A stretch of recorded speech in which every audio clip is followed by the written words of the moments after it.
सुबह में खूबसूरती का एहसास उसी को होता है जो समय पर जाग जाए।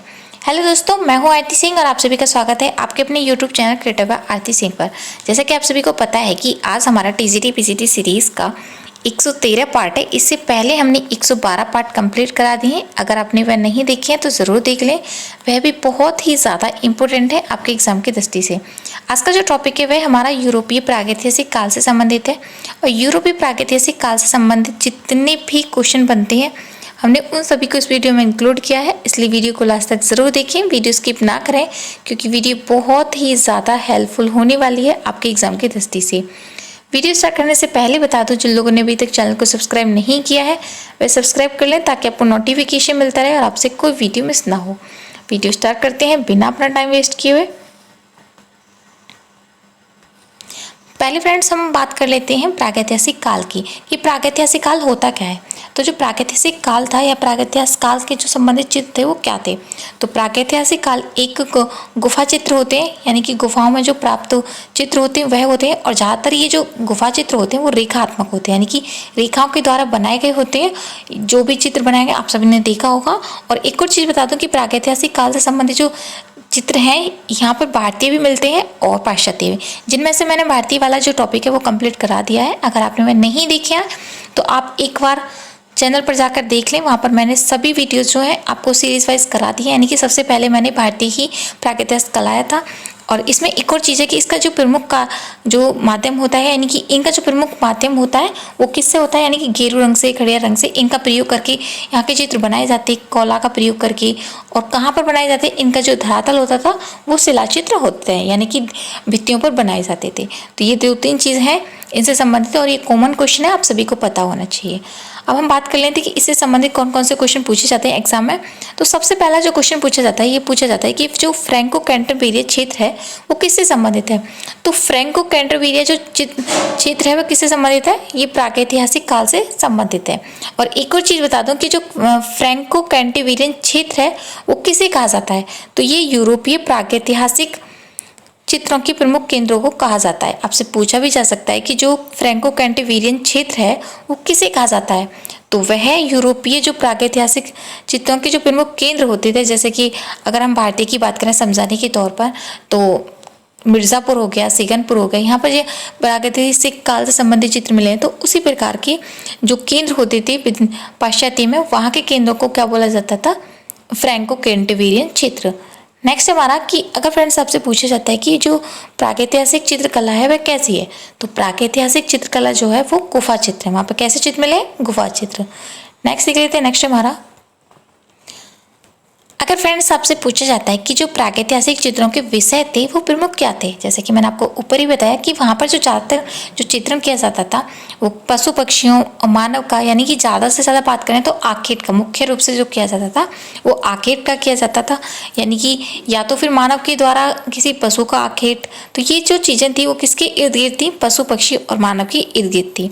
नेक्स्ट हमारा कि अगर फ्रेंड्स आपसे पूछा जाता है कि प्रागैतिहासिक काल के चित्रों में सबसे ज़्यादा जो अधिक प्रयोग किया गया या किस प्रकार के चित्र मिलते हैं, तो वहाँ पर आखेट के चित्र मिलते थे। जैसे कि मैंने आपको पहले बताया था कि जो प्रागैतिहासिक काल थे वहाँ से संबंधित, यानी कि भय से संबंधित चित्र बनाए गए थे। यानी कि जो मानव था वो बाहर रहता था, शिकार करता था, एक शिकारी था, और जब उसे कोई बड़ा शेर हो या फिर जो ऐसा आम आत्मघाती हो जो उस पर हमला कर सकता है, तो उसके डर से वो गुफाओं में घुस जाते थे और वहाँ पर अपने भय को प्रदर्शित करते थे। यानी कि रेखाओं के द्वारा, गेरू के द्वारा उनका प्रयोग करके, यानी कि रेखाओं का प्रयोग करके वो चित्र बनाते थे जैसा उनको दिखता था। तो ये चीज़ याद रखना कि उनका जो प्रमुख चित्र था, यानी कि प्रमुख विषय था वो क्या था, आखेट। नेक्स्ट देख लेते हैं। नेक्स्ट है हमारा अगर फ्रेंड्स आपसे पूछा जाता है कि जो प्रागैतिहासिक चित्र हैं प्रधानतः किस विषय से संबंधित है। अगर प्रधानतः की बात करें, मुख्यतः की बात करें, तो इनके जो विषय रहते हैं वो क्या थे, आखेट। आखेट मतलब किसी भी पशु पक्षी का, यानी कि आखेट करना, शिकार करना, वही कहलाता है आखेट करना। ठीक है, तो जो प्रागैतिहासिक काल के जो प्रमुख विषय रहते वो क्या थे, आखेट। नेक्स्ट हमारा कि प्रागैतिहासिक चित्र सामान्य पर निर्मित किए गए थे, यानी कि सामान्यतः जो प्रयोग किया गया था, यानी कि उनका जो चित्रण किया गया था किसके द्वारा किया गया था। तो जैसे कि मैंने आपको भी बताया था कि गेरू का प्रयोग किया गया था, चारकोल का प्रयोग किया गया था, कोयले का प्रयोग किया गया था। तो ये सभी जो चीज़ें मिलती हैं कहाँ पर मिलती हैं, प्रागैतिहासिक काल से संबंध मिलती हैं।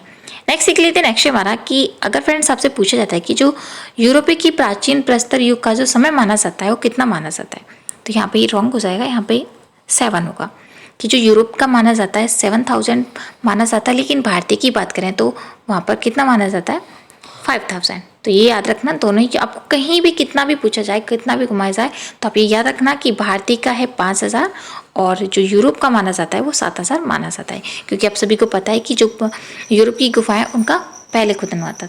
नेक्स्ट सीख लेते हैं। नेक्स्ट हमारा कि यूरोपीय प्रागैतिहासिक पर आधारित शोध कार्य किसने किया था, यानी कि जो यूरोपीय प्रागैतिहासिक काल की जो संबंधित शोध मतलब उनकी देख रेख करना या फिर उनके पे रिसर्च करना जो कार्य किया था, सबसे पहले किसने किया था, तो फ्रांसीसी पुरातात्विक थे जिनका नाम था हेनरी ब्रेल। तो ये याद रखना कि किसका था, हेनरी ब्रेल का था, जो कहाँ से संबंध रखते हैं, फ्रांस से। कभी कभी इनके बारे में ये पूछ लिया जाता था कि ये जो है वो कहाँ से संबंध रखते हैं, तो ये फ्रांस से रखते हैं।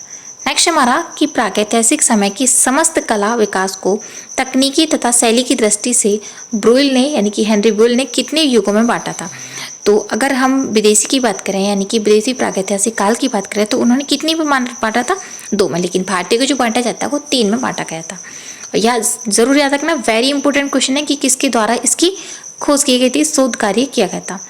नेक्स्ट देख लेते हैं। नेक्स्ट हमारा, जैसे कि मैंने आपको अभी बताया कि ब्रुइल ने के द्वारा जो शैली थी प्रागैतिहासिक काल की उसे कितने भागों में विभाजित किया गया था, 2 भागों में। और वो कौन सी थी, एक थी हमारी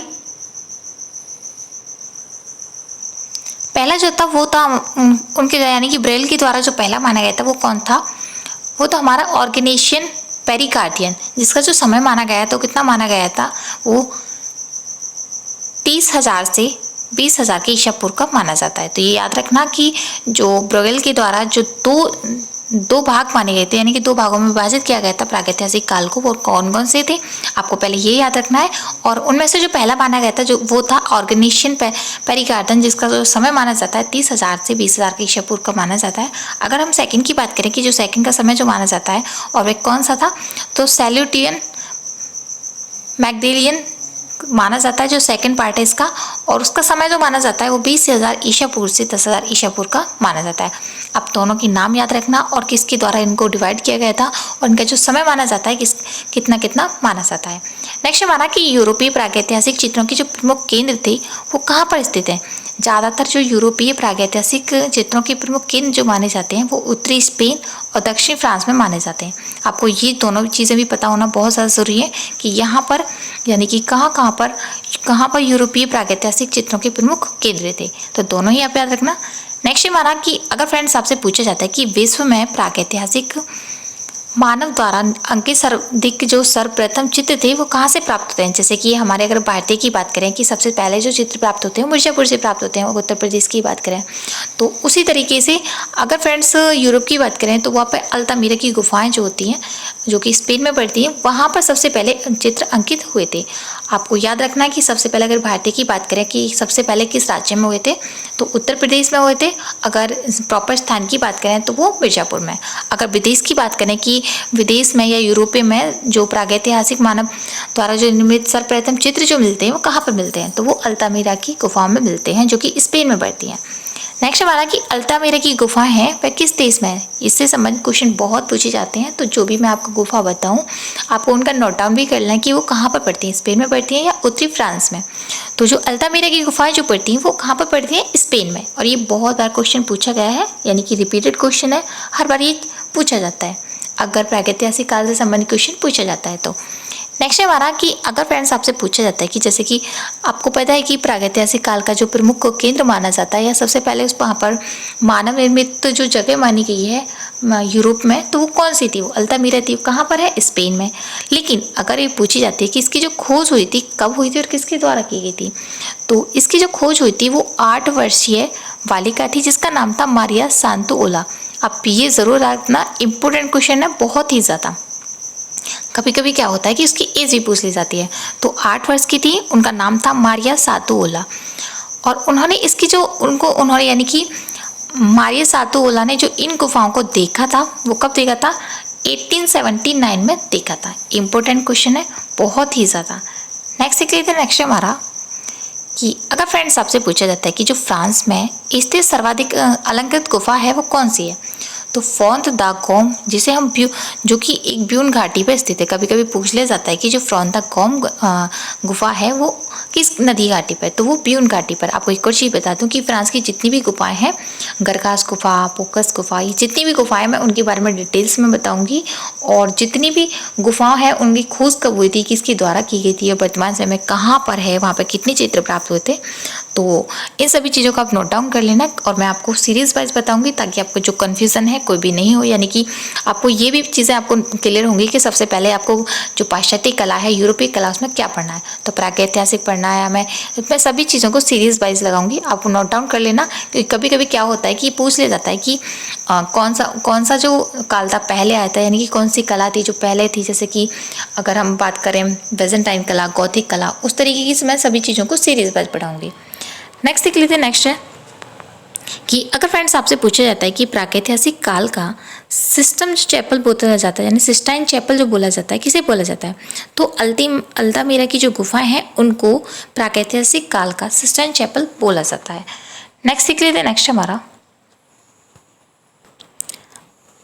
अगर फ्रेंड्स आपसे पूछा जाता है कि जो स्पेन की किस गुफा में उंगलियों से बनाई गई रेखा मिलती हैं, तो स्पेन की बात करें तो स्पेन में कौन सी गुफा है, अल्तामिरा की गुफा है। और वहाँ पर किस गुफा में उंगलियां जो हाथ से बनाई गई रेखाएं चित्र मिलते हैं, यानी कि हाथ से बनाई हुई आकृतियां बनी हुई है वहाँ पे, तो वो कहाँ पर है, अल्तामिरा की गुफा में। आपको एक चीज़ बता दूँ, यहाँ पर जो प्रागैतिहासिक काल से मिक्स चीज़ें हैं जो कि पूछी जाती हैं किसी भी एग्जाम्स में, लेकिन आपको मैं प्रॉपर एक और वीडियो दूंगी, जैसे कि स्पेन की गुफाएँ कौन कौन सी हैं, फ्रांस की गुफाएँ कौन कौन सी है, तो ये जो चीज़ें आपको डिटेल्स में मिल जाएंगी। इटली की गुफाएं कौन सी है, वेनिस की गुफाएं कौन सी है, तो आपको सभी जो चीज़ें हैं आपको प्रॉपर मिल जाएंगी। और ये भी समझ आ जाएगा कि कौन सी गुफा है वो किससे संबंध रखती है। यानी कि अगर हम अल्तामिरा की बात करें तो अल्तामिरा की गुफाएं कौन कौन सी हैं, यानी कि स्पेन की गुफाएं कौन कौन सी है, तो उसके अंतर्गत आपको सभी चीज़ें डिटेल्स में मिलेंगी। खोज कब हुई थी, खोजकर्ता कौन थे, या फिर उनकी कौन कौन सी गुफाएं हैं, उनकी खोज कब हुई थी और कहाँ कहाँ पर हैं। तो इसलिए वीडियो को लास्ट तक ज़रूर देखना। और एक और चीज़ बता दूं, आप चैनल को सब्सक्राइब कर लेना ताकि आपको जो नोटिफिकेशन मिलता रहे और आपकी कोई भी जो वीडियो है मिस ना हो। क्योंकि अगर आप रूटीन में जब भी वीडियो अपलोड की जाती है, अगर आप तभी देख लेते हो, तो आपका जो कार्य है वो वहीं पर ख़त्म हो जाता है कि आपको कई चीज़ें नहीं पढ़नी पड़ेंगी। यानी कि प्रॉपर टाइम नहीं चाहिए। अगर आपको वीडियो मिलती है तुरंत देख लो, क्योंकि बात के ऊपर मत छोड़ो, हो सकता है बाद में आपको टाइम ना मिले। तो नेक्स्ट देख लेते हैं। नेक्स्ट हमारा कि अगर फ्रेंड्स आपसे पूछा जाता है कि रीछ की सिर विहीन प्रतिमा किस प्रागैतिहासिक यूरोपीय गुफा में मिलती है, यानी कि रीछ जो होता है उसके सिर के बिना एक प्रतिमा बनी है, प्रतिमा मतलब मूर्ति बनी हुई है, और वह किस प्रागैतिहासिक यूरोपीय गुफा में मिलती है, तो वो कहाँ पर मिलती है, माते शपा में मिलती है। इंपॉर्टेंट क्वेश्चन रहेगा। नेक्स्ट देख लेते हैं। नेक्स्ट हमारा, ज़रूर याद रखना कि इनसे संबंधित जितनी भी चीज़ें मिलती हैं, कि अगर फ्रेंड्स आपसे पूछा जाता है कि जो अल्तामिरा की गुफा में किस जानवर का चित्र अधिक दिखाई पड़ता है, तो अल्तामिरा की जो गुफा है उसमें सबसे ज़्यादा जो जानवर का चित्र मिलता है देखने को, वो कौन सा है, जंगली भैंसे। जंगली भैंसे का जो चित्रण है बहुत ही ज़्यादा किया गया है। नेक्स्ट हमारा कि प्रागैतिहासिक चित्र संसार में सर्वप्रथम कहाँ पर दिखाई देते हैं। अगर संसार की बात करें, पूरे विश्व की बात करें कि सबसे पहले जो चित्र दिखाई देते हैं वो कहाँ पर दिखाई देते हैं, तो वो अल्तामिरा की गुफा में दिखाई देते हैं। और वो चीज़ मैं आपको पहले बता चुकी हूँ, कब दिखाई दिए थे, वो 1879 में दिखाई देते थे। और किसके द्वारा, तो 8 वर्षीय एक बालिका थी जिसका नाम था मारिया सांतोओला। नेक्स्ट है हमारा, अगर फ्रेंड्स आपसे पूछा जाता है कि वर्तमान में सबसे प्राचीन ज्ञात जो गुफा चित्र हैं जिनका जो समय माना जाता है वो 67,000 ईयर्स ओल्ड माना जाता है, जो कि लाल रंग से निर्मित है, हाथ की छाप के कहाँ से प्राप्त होती है, तो अगर हम सबसे पुरानी की बात करें जो कि 67,000 ईयर ओल्ड पुरानी है, जिसको चित्रण जो किया गया है वो लाल रंग से किया गया है, और वो कहाँ पर है, तो वो कहाँ पर है, माल्टा बियो गुफा और केसिस को स्पेन, जो कि स्पेन में पड़ती है। तो आपसे ये दोनों ही चीज़ें याद रखना और उनका समय भी याद रखना। और आपको ऑब्वियसली बात है कि अगर प्रागैतिहासिक काल से संबंधित बात की जाती है तो वहाँ पर ज़्यादातर प्रयोग जो हुआ था वो गेरू का प्रयोग किया गया था। नेक्स्ट देख लेते हैं। नेक्स्ट हमारा कि वर्ष 2014 में घोषित तिथियों के अनुसार जानवर के अब तक का सबसे प्राचीन जो प्रागैतिहासिक चित्र लगभग 35,000 वर्ष पुरानी किस गुफा से प्राप्त हुआ है, यानी कि वर्ष 2014 में घोषित एक तिथि थी, यानी कि वहाँ पर एक समय बताया गया था, एक तारीख बताई दी गई थी, और उनके अनुसार जानवरों में अब तक का जो सबसे प्राचीन प्रागैतिहासिक चित्र जो माना है, जिसका समय जो माना है 35,000 वर्ष पुरानी है, वह किस गुफा से प्राप्त होता है? तो वो किससे होता है? इंडोनेशिया के दक्षिण सेल्वासी की बटियामुरंग जिले में स्थित मार्गोस शिला से प्राप्त होता है। आप दोनों ही चीज़ याद रखना कि अगर प्रॉपर स्थान पूछा जाता है तो इंडोनेशिया है, जो कि दक्षिणी सेल्वासी में, यानी कि इंडोनेशिया के दक्षिणी सेल्वासी की विटियामुरंग जिला पूछा जाता है तो कौन सा है? वंटीमुरंग जिले में स्थित है। अगर मॉरिशस जिले की गुफा में स्थित है। इंपॉर्टेंट क्वेश्चन रहेगा बहुत ही ज़्यादा, और ये पूछा जा सकता है। और या भी ये भी चीज़ याद रखना कि ये जो तिथि बताई गई थी, या कि इनके बारे में जो बताया गया था, कब बताया गया था? तो 2014 में इस तिथि को घोषित किया गया था।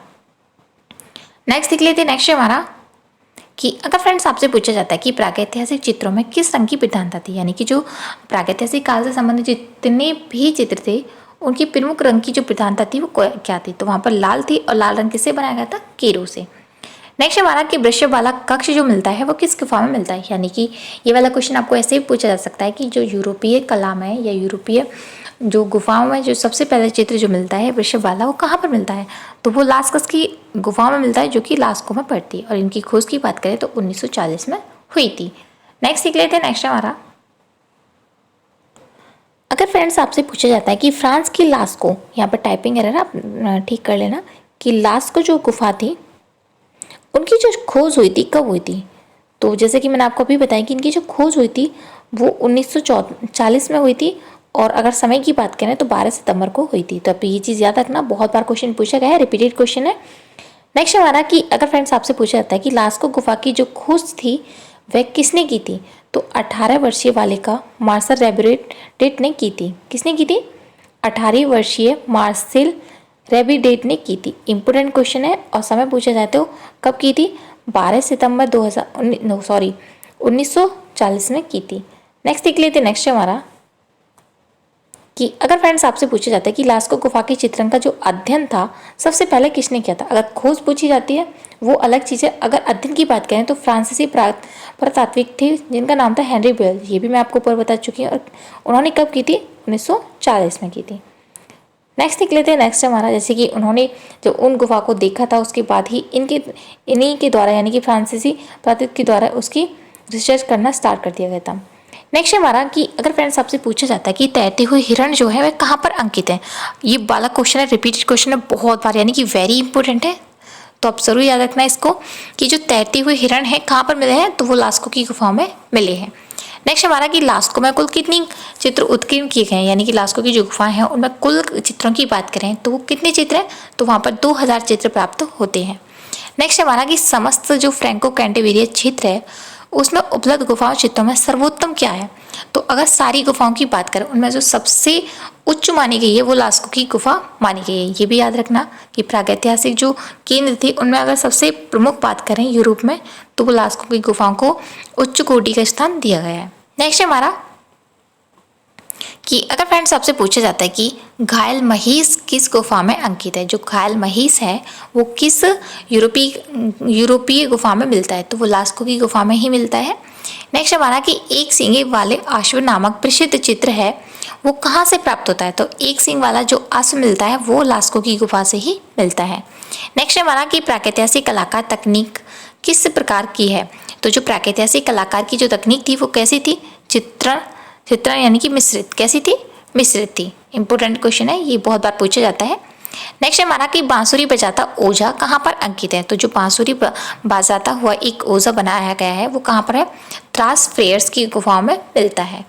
नेक्स्ट देख लेते हैं। नेक्स्ट है हमारा कि अगर फ्रेंड्स आपसे पूछा जाता है कि नियो गुफा स्थित है, जो नियो गुफा है वह कहाँ पर पड़ती है?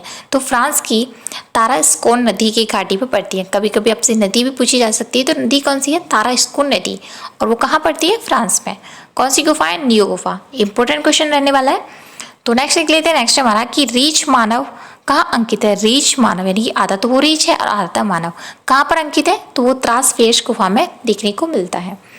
नेक्स्ट हमारा कि नर्तकी समूह किस गुफा में चित्रित है? जो नर्तकी समूह है, यानी कि एक तो नृत्य अलग है जो कि कहाँ पर मिलता है?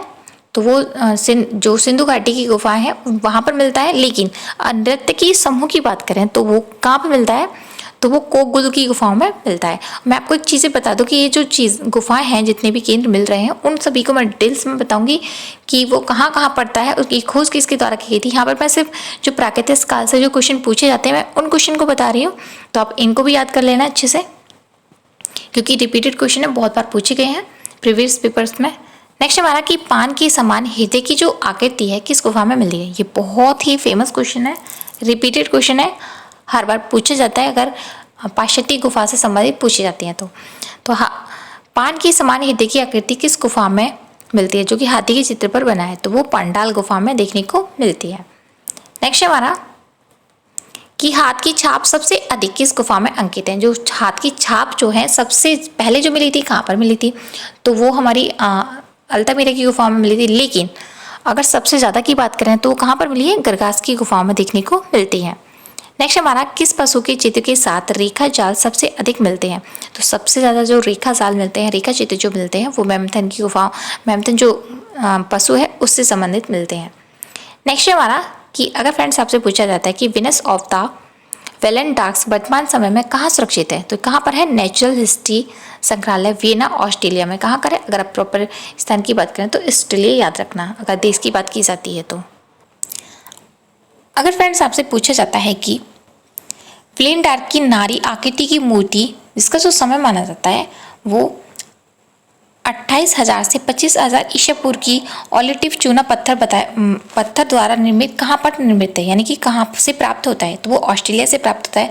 आपको यहाँ पर 2-3 चीज़ें मैं क्लियर कर देती हूँ कि जो ब्लेन डार्क की नारी आकृति है उसका समय पूछा जाता है तो वो 28,000 से 25,000 ईसा पूर्व माना जाता है। अगर उसका माध्यम पूछा जाता है तो वो ओलिटिक चूना पत्थर से निर्मित है और वर्तमान समय में कहाँ पर है, ऑस्ट्रेलिया में। तो यहाँ पर मैंने 3 चीज़ें आपको क्लियर कर दी हैं, तो आप तीनों चीज़ें याद रखना। नेक्स्ट हमारा कि पाषाण कुलीन कलाकार होते थे, जो पाषाण युगीन जो कलाकार होते थे वो क्या होते थे, तो उनको ओझा बोला जाता था। ये भी इंपॉर्टेंट क्वेश्चन है। नेक्स्ट हमारा कि अगर फ्रेंड्स आपसे पूछा जाता है कि पेट्रोग्लिफ संदेश का जो प्राचीनतम माध्यम है निम्न में से किससे संबंधित है, यानी कि किससे संदर्भित है, तो वो गुफाओं में उकेरे गए चित्र, यानी कि पेट्रोग्लिफ संदेश का समय माना जाता है, वो किसके लिए माना जाता है, वो गुफाओं में उकेरे गए, यानी कि गुफाओं में जो चित्र बनाए जाते हैं उनसे संबंधित होता है। नेक्स्ट हमारा कि उत्कीर्ण चित्रों के हेतु किस पत्थर की नुकीली लिखनी का प्रयोग किया जाता है, यानी कि उत्कीर्ण मतलब किसी चीज़ को उकेरने के लिए किस पत्थर का सबसे ज़्यादा प्रयोग किया जाता था, यानी कि उसके द्वारा चित्र अंकित करने के लिए या लिखने के लिए, तो सबसे ज़्यादा प्रयोग जो किया गया था वो किससे किया गया था, चकमक पत्थर का। किसका, चकमक पत्थर का सबसे ज़्यादा प्रयोग देखने को मिलता है, कहाँ पर, यूरोप की गुफाओं में। नेक्स्ट है हमारा कि पूर्व गुफा चित्रकारी के वर्णन के संबंध में कौन सा मत सही नहीं है, तो कौन सा सही नहीं है, एनिमिस्टिक से संबंधित नहीं थे। नेक्स्ट हमारा कि ऑर्गेनेशियन एवं मैद्रोलेनियन शब्दावली किस संदर्भ में प्रयुक्त होती है, तो किससे प्रयोग होती है, तो ये पूर्व ऐतिहासिक कला से संबंधित रखती है। दोनों ही चीज़ें याद रखना, और ये चीज़ मैं आपको ऊपर ही बता चुकी हूँ। नेक्स्ट हमारा स्टोनहेंज जिसका समय जो माना गया है 30,000 से 2020 उपस्थित है। नेक्स्ट हमारा कि प्रागैतिहासिक स्थापत्य कहाँ स्थित है, जो प्रागैतिहासिक स्थापत्य कहाँ पर स्थित है, वो इंग्लैंड की विल्टशायर नामक स्थान पर है। प्रागैतिहासिक स्थापत्य कहाँ पर मिलते हैं, तो इंग्लैंड के विल्टशायर नामक स्थान पर देखने को मिलते हैं। मैं आपको बार बार बता रही हूँ कि ये जो चीज़ें हैं बहुत इंपॉर्टेंट है, और मैंने सभी जो चीज़ें हैं टॉपिक वाइज सीरीज वाइज करा रही हूँ ताकि आपका जो कोई भी टॉपिक है वो छूटे ना, और सभी वाली चीज़ें जो है वो प्रॉपर आपको एक जगह देखने को मिल जाए। नेक्स्ट हमारा कि अगर फ्रेंड्स आपसे पूछा जाता है कि प्राचीनतम प्रागैतिहासिक चित्र किस प्रकार के होते थे, वह गुफाओं की गीली दीवारों पर उंगलियों द्वारा बनाए जाते थे रेखा जाल बनाकर, यानी कि जो प्राचीन प्रागैतिहासिक चित्र जो बनाए गए थे वो गुफाओं की गीली दीवारों पर बनाए जाते थे, और किससे बनाए जाते थे, रेखाओं के द्वारा। वहाँ पर कोई प्रॉपर कोई पेंटिंग नहीं की जाती, सिर्फ रेखा चित्र ही बनाए जाते थे, चाहे वो पाश्चात्य हो या फिर भारतीय। नेक्स्ट हमारा कि दुरंगी चित्रों का आरंभ प्रागैतिहासिक कला में कहाँ से माना जाता है, जो दुरंगी चित्र का माना जाता है तो फ्रांस द गोम तथा लास्को के काले तथा सिपियों रंगों से बनाई गई आकृतियों से माना जाता है। आप ये दोनों ही गुफाओं के बारे में जरूर याद रखना, कहाँ पर मिलते हैं, फॉन्त द गोम गुफा में और लास्को की गुफाओं में। नेक्स्ट हमारा अगर फ्रेंड्स आपसे पूछा जाता है कि ओजल की वीनस क्या है, जो ओजल की वीनस है वो प्रागैतिहासिक शिल्प है। या कैसी शिल्प है? प्रागैतिहासिक शिल्प। याद रखना, ओजल की वीनस जो है वह किससे संबंध रखती है? तो वो प्रागैतिहासिक संबंध रखती है। और क्या चीज़ है? वो प्रागैतिहासिक एक शिल्प है। नेक्स्ट देख लेते हैं। नेक्स्ट हमारा कि अगर फ्रेंड्स आपसे पूछा जाता है कि प्रभाववादी पद्धति का प्रयोग प्रागैतिहासिक कला में कहाँ से मिलता है?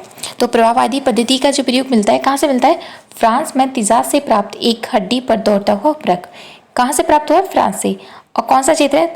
हड्डी पर दौड़ता हुआ मृग बना हुआ है और वो फ्रांस से मिलता है, फ्रांस के तिजात से। और कौन सा है? जो कि प्रभाववादी पद्धति को प्रयुक्त करता है या प्रस्तुत करता है। नेक्स्ट देख लेते हैं। नेक्स्ट हमारा कि अगर फ्रेंड्स आपसे पूछा जाता है कि नर तथा मादा महेश की मिट्टी से बनी प्रतिमा किस गुफा में मिलती है?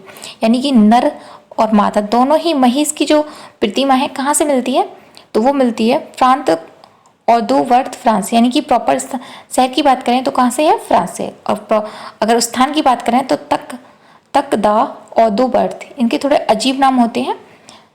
तो आप इन चीज़ों को अच्छे से अगर 2-3 बार लिख के अच्छे से रट लोगे तो आपको सभी चीज़ें याद हो जाएंगी। आपको एक और चीज़ बता दूं कि जो मैं यहाँ पर टॉपिक्स जितनी भी कराती हूँ उन सभी की जो क्विजेस है मैं अपने टेलीग्राम चैनल पर कराती हूँ।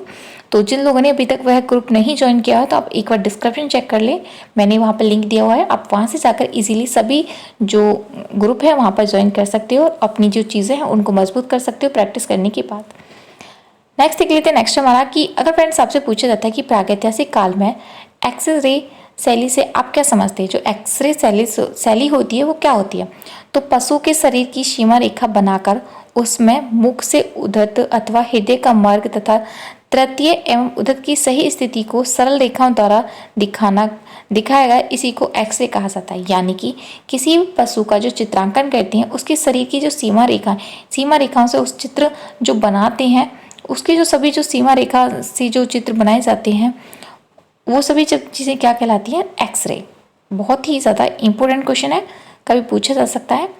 नेक्स्ट हमारा कि अगर फ्रेंड्स आपसे पूछा जाता है कि यूरोपीय प्रागैतिहासिक कला में किन रंगों का प्रयोग हुआ है? तो प्रागैतिहासिक जो यूरोपीय प्रागैतिहासिक काल के जो चित्र थे उनमें जो सबसे ज़्यादा प्रयोग जो किया गया है किस कलर का किया गया है? गेरू, जो कि लाल रंग का होता था, मिट्टी, काले और कोयला और काजल, इन सभी चीज़ों का बहुत ही ज़्यादा प्रयोग किया गया है। तो ये जो सभी चीज़ें हैं सबसे ज़्यादा यूरोपीय प्रागैतिहासिक काल और भारतीय प्रागैतिहासिक काल में देखने को मिलती है। नेक्स्ट है हमारा टेक्निक फॉर्म किसे कहते हैं? जो टेक्निक फॉर्म होता है वो क्या होता है? नीचे से छत का स्वरूप, यानी कि नीचे से किसी छत को देखना, वो क्या कहलाता है? Technique form. तो ये जितनी भी चीज़ें मैं बता रही हूँ बहुत ही ज़्यादा इंपॉर्टेंट है और इन सभी चीज़ों को आप नोट डाउन कर लेना। आज का जो वीडियो यहीं समाप्त होता है। उम्मीद है कि आज का जो वीडियो पसंद आया होगा। अगर वीडियो पसंद आया तो आप अपने उन सभी फ्रेंडों को भी शेयर करें जो भी टीजीटी, पीजीटी, डीएसएसबी या यूजीसी नेट किसी भी एग्ज़ाम की तैयारी कर रहे हैं ताकि उनके लिए भी प्रॉफिटेबल हो सके, ताकि वो भी चीज़ें को जो हैं वो अच्छे से पढ़ पाएँ और आपको उनको भी रूटीन में सभी चीज़ें जो मिल पाए। तो ज़्यादा से ज़्यादा लोगों को भी ज्वाइन करें ताकि आपका जो कंपटीशन लेवल है वो हाई हो सके या फिर आपकी जो चीज़ें हैं बहुत ही ज़्यादा मजबूत हो सके। और सभी जो टेलीग्राम ग्रुप है उसे ज़रूर ज्वाइन कर लेना। तो मिलते हैं नेक्स्ट वीडियो में, तब तक के लिए bye bye. Thank you for watching this video. मिलते हैं नेक्स्ट वीडियो में।